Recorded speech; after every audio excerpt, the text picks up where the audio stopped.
사도신경으로 신앙을 고백하시겠습니다.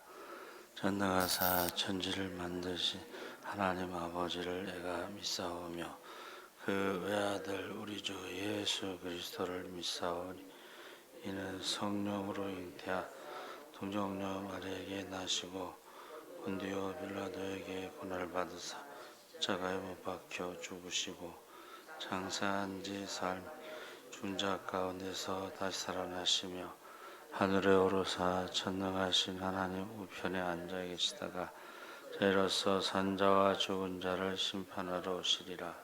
성령을 믿사오며 거룩한 공회와 성도가 서로 교통하는 것과 죄를 사하여 주시는 것과 몸이 다시 사는 것과 영원히 사는 것을 믿사옵나이다.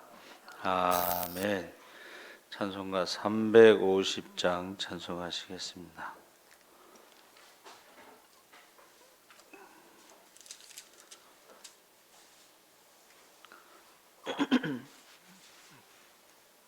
찬송가 350장 찬송하시겠습니다.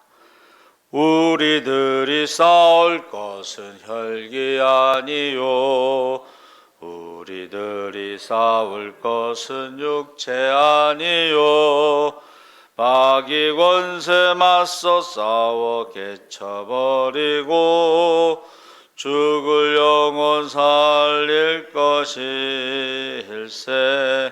한 마음으로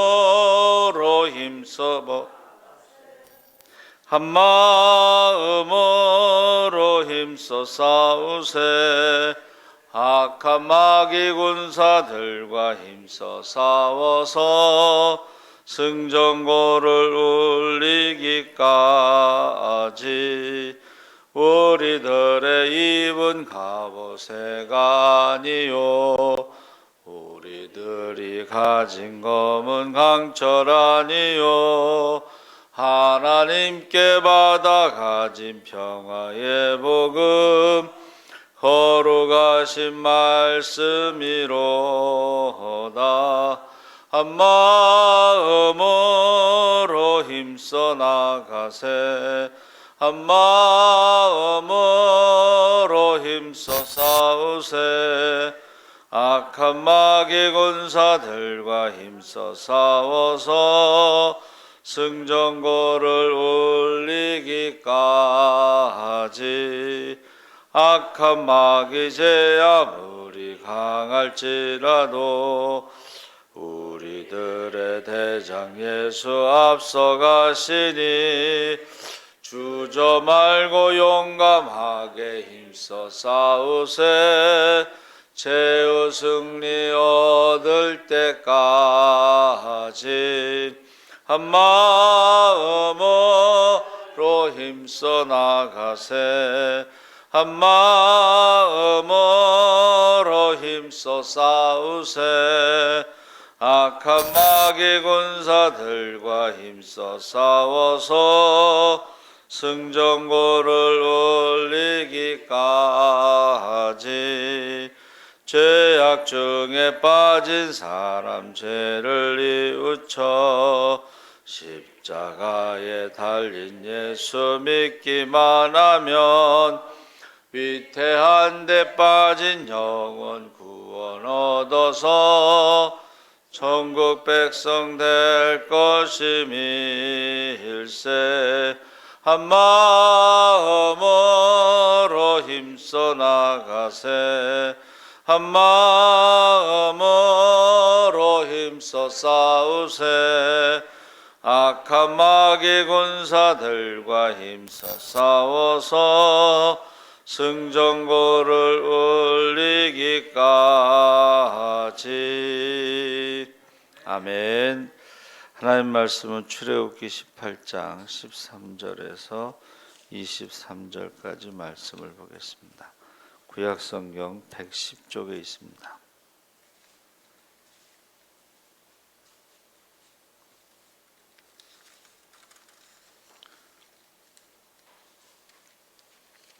(18장) 13절에서 23절까지 우리 다 같이 읽겠습니다.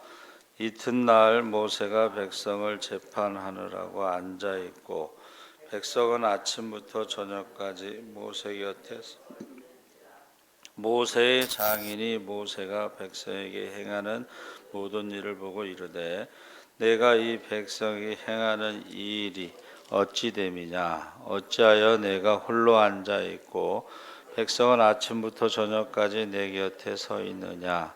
모세가 그의 장인에게 대답하되 백성이 하나님께 물으려고 내게로 오미라. 그들이 일이 있으면 내게로 오나니 내가 그 양쪽을 재판하여 하나님의 율례와 법도를 알게 하나이다. 모세의 장인이 그에게 이르되 내가 하는 것이 옳지 못하도다. 너와 또 너와 함께한 이 백성이 필경 기력이 쇠하리니 이 일이 내게 너무 중함이라. 내가 혼자 할 수 없으리라. 이제 내 말을 들으라.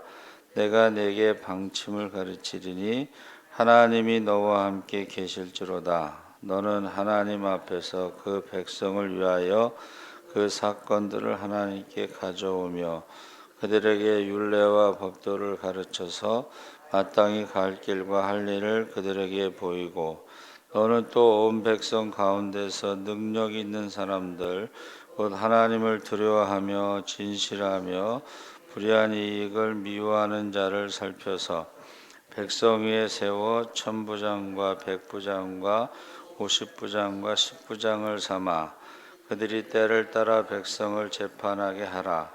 큰 일은 모두 네게 가져갈 것이요 작은 일은 모두 그들이 스스로 재판할 것이니 그리하면 그들이 너와 함께 담당할 것인지 일이 내게 쉬우니라. 내가 만일 이 일을 하고 하나님께서도 내게 허락하시면 내가 이 일을 감당하고 이 모든 백성도 자기 곳으로 평안히 가리라. 아멘. 할렐루야. 좋은 아침입니다. 잘 오셨습니다. 감사합니다. 오늘 말씀의 제목이 참 지도자입니다. 제가 전에 말씀드린 것처럼 21세기의 위기는 지도력의 위기다. 타임즈 기사를 오래전에 읽었는데 그게 현실이 돼서 각 나라마다 문제가 일어나는 것은 능력 있는 지도자가 없기 때문입니다. 그래서 그 지도자에 따라서 나라가 부하게도 되고 가난하게도 되는데 제가 말씀드린 것처럼 정치가 무엇이냐? 백성을 배부르게 하는 것이다. 그래서 배를 두드리면서 노래를 하게 하는 것이 정치다. 그래서 요순 시대를 말하고 있습니다.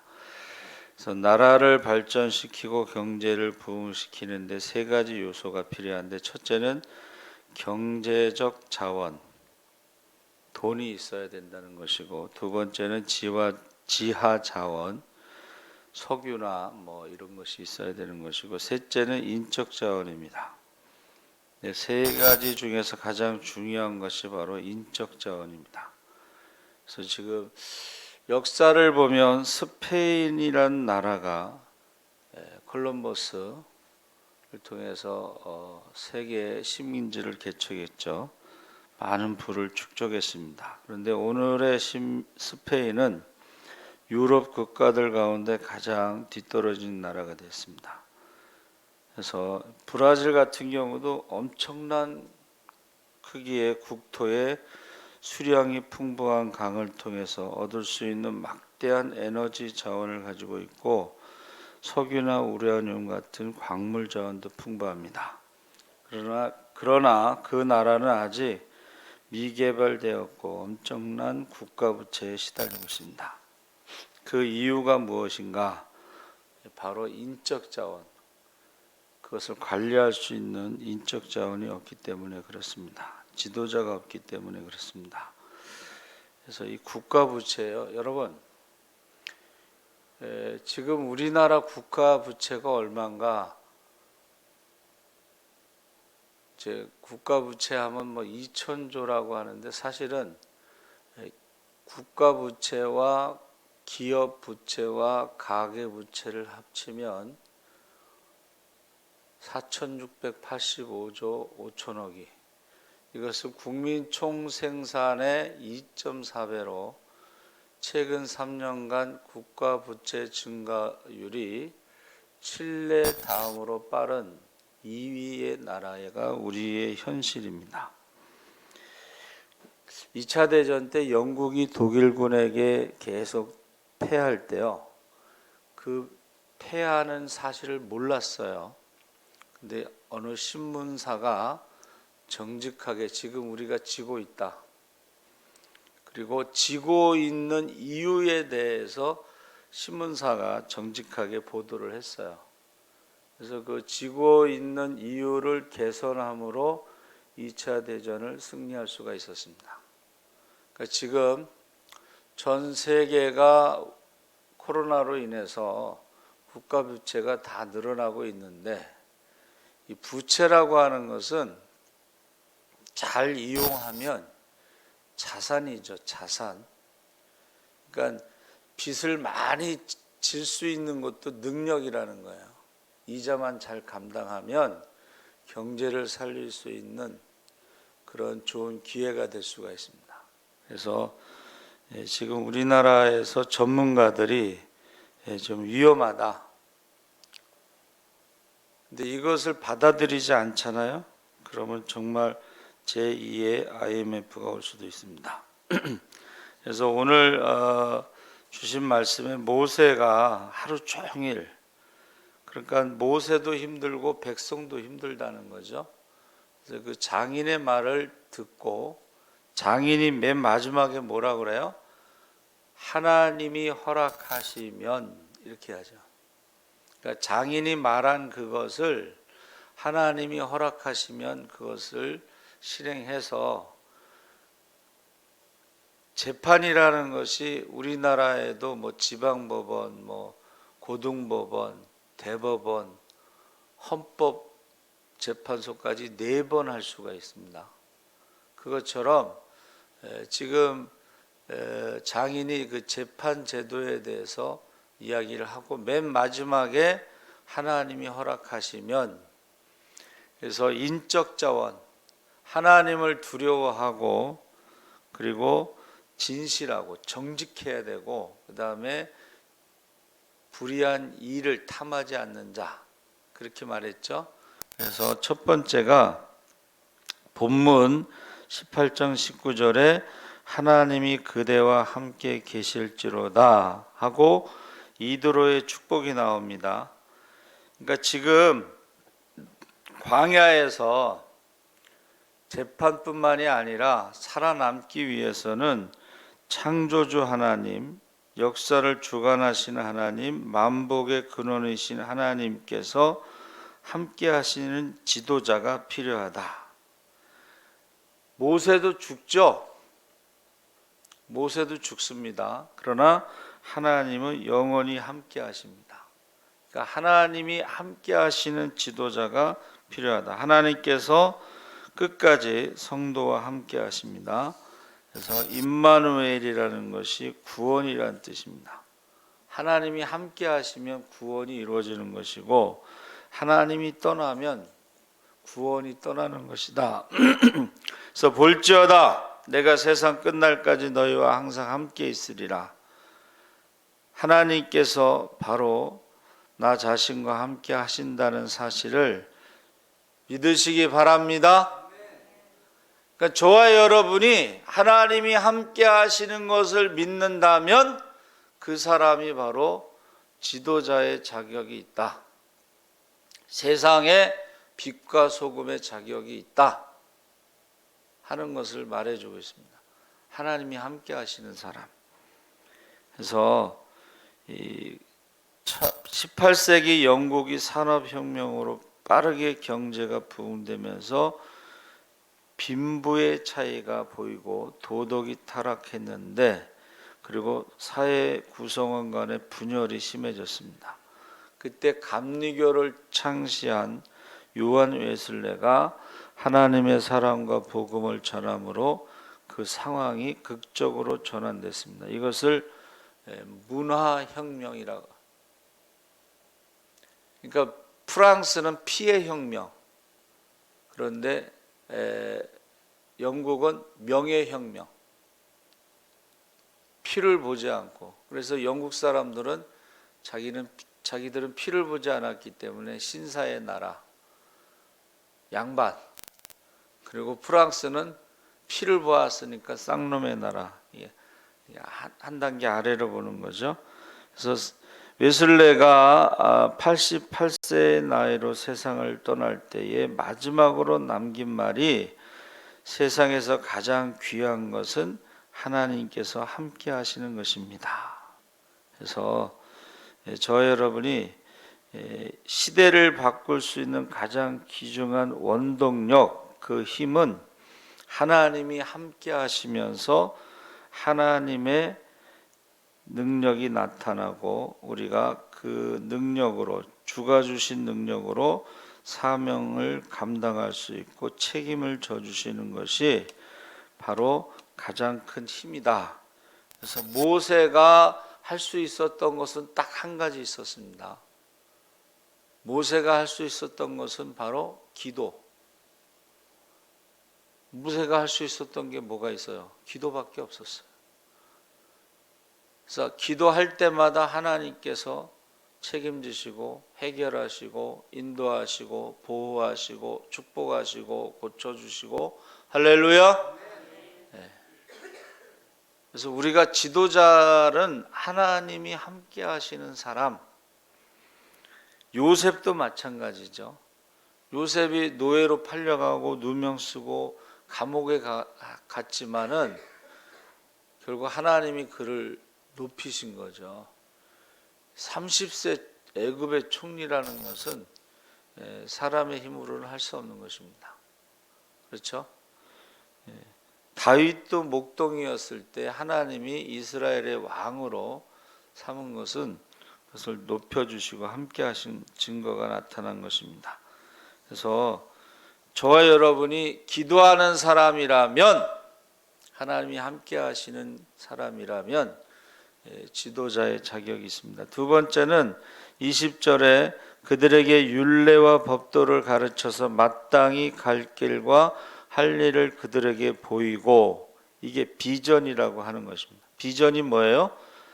마땅히 갈 길과 할 일을 보이고. 지도자는 비전, 마땅히 갈 길과 할 일을 가르칠 수 있는 사람이 지도자가 돼요.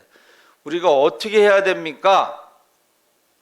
그래서 하나님이 이스라엘의 지도자로 구름 기둥과 불 기둥으로 인도하셨죠. 그리고 말씀을 주셨죠. 지도자는 똑같이 가르치고 어디로 가야 되는지 가르쳐주고 무엇을 해야 되는지 가르칠 수 있는 사람이, 큰 비전을 가진 사람이 지도자, 참된 지도자가 될 수가 있다는 것입니다. 그래서 이 삶의 목적, 방향이 없으면요 결국 망하게 된다. 비전이 없으면 망하게 된다. 어디로 가야 될지 모르고 무엇을 해야 될지 모르면 방황하다가 손 놓고 있다가 망하는 거죠. 개인적으로도 그렇고 가정도 그렇고 국가도 마찬가지입니다. 그래서 자기 꿈을 찾는 게 굉장히 중요해요. 개인적으로. 저희 친구 중에 대학을 4번 간 애가 있어요. 그게 무슨 말이냐면 대학에 갔는데 그게 자기랑 안 맞아. 또 재수해서 또 다른 학과를 갔는데 그것도 안 맞아. 또 3세에서 또 대학을 갔는데 그것도 안 맞아. 꿈. 근데 저는 이제 감사한 것은 하나님께 헌신하고 바로 갈 길을 찾고 무엇을 해야 되는지 일찍부터 알게 돼서 참 감사한 거예요. 이거는요 빠르면 빠를수록 좋아요. 꿈과 비전은 빠르면 빠를수록 어디로 가야 되는지, 남들이 방황할 때 벌써 자기는 방향을 잡고 뛰는 거 아니에요. 무엇을 해야 되는지 남들이 손 놓고 있을 때 벌써 그걸 하고 있다는 거잖아요. 그래서 지도자는요 큰 비전을 가지고 가르칠 수 있어야 된다. 우리 예수사랑교회는 작은 교회의 희망이죠.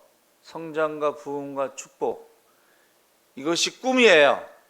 근데 고던의 아침 편지를 보낸 그분이 꿈 넘어 꿈. 너 꿈이 뭐냐? 과학자요. 너 꿈이 뭐야? 대통령이요. 그게 꿈이에요? 꿈 넘어 꿈이라는 것은 뭐냐면 과학자가 돼서 어떻게 할 거냐? 대통령이 돼서 어떻게 할 거냐? 이게 꿈 넘어 꿈이에요. 우리가 부자가 되는 게 꿈이면 부자가 돼서 어떻게 할 거냐? 그게 꿈 넘어 꿈입니다. 그러니까 예수사랑교회 꿈은 작은 교회의 희망으로 성장과 축복과 부흥이고, 교회가 성장하고 축복받고 부흥해서 뭐 할 거냐? 그게 꿈 넘어 꿈인데, 그게 세계 선교와 분립개척입니다. 꿈 넘어 꿈. 우리가요, 세상 사람들은 꿈을 꾸지만 우리는 꿈 넘어 꿈을 꿔야 되는 것이다. 믿음의 사람들은. 그래서 하나님이 우리에게 맡기신 사명, 개인의 비전, 사회의 비전, 교회의 비전, 그 비전을 보여주고 그들로 하여금 꿈꿀 수 있도록 격려하는 것이 지도자고, 그리고 그 꿈을 가지고 또 무엇을 할 것인가, 이게 믿는 자의 비전이에요. 기독교 리더의 바로 해야 할 일입니다. 그래서 그러니까 우리가 교회가 성장하고 부흥하고 축복받기 막 해서 교회도 성장하고 축복도 받고 부흥했는데 그 다음에 어떻게 해야 될지를 가르치지 못하니까는 엉뚱한 짓하고 딴짓 하다가 교회가 욕먹는 거예요. 교회 건축, 증축, 교회를 3번 건축했다, 4번 건축했다, 교육관을 졌다, 교회 그 납불당을 샀다. 결국 다 자기 위해서만 한 거 아니야, 그렇죠? 세상의 빛과 소금이라는 것은 전혀 안 맞는 거잖아요. 그러니까 우리가 교회는 꿈이 있어야 되고, 꿈 넘어 꿈, 그 꿈을 이룬 다음에 무엇을 해야 될지도 가르쳐야 되는 것입니다.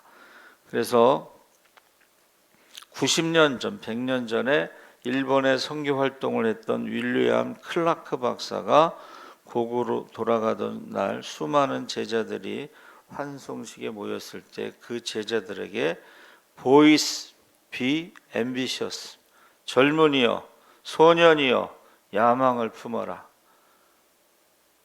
그 박사의 영향으로 우찌무라 간조라는 청년이, 많은 청년들이 일본을 근대화시키는데 주역을 담당하고 훌륭한 영적 지도자로 성장했습니다. 그러니까 일본이 그 패망하고 일어설 수 있었던 것, 보이스 비 앰비셔스라고 하는 소년이여 꿈을 가져라, 야망을 가져라. 그래서 선교사들이 뭐라 그랬어요? 하나님을 위해서 위대한 꿈을 꾸십시오. 그리고 하나님을 위해서 그 꿈을 시도하십시오.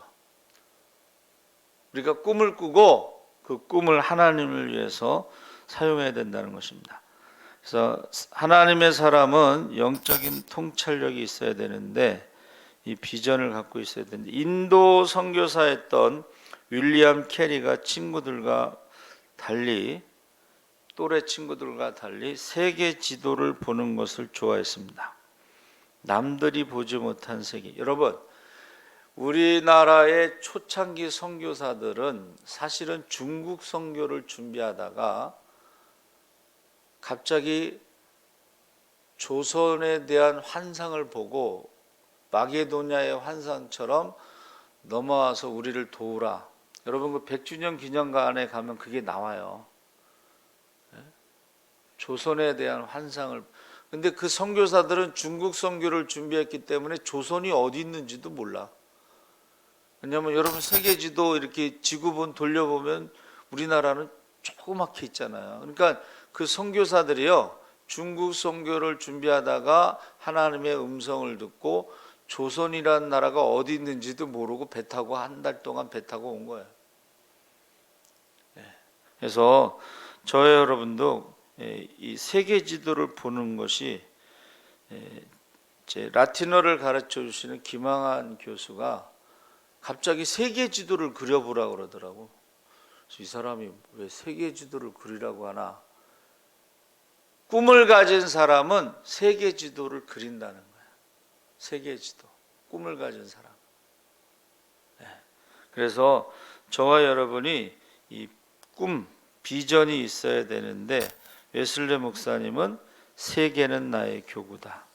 세 번째 지도자의 자격은 제덕을 겸비해서 하나님을 기쁘게 하는 사람입니다. 21절에 온 백성 가운데서 제덕이 겸전한 자, 하나님을 두려워하며 진실무망하고 불의한 일을 미워하는 자를 빼서 백성 위에 세워 천부장, 백부장, 50부장, 10부장을 삼으라 그랬어요.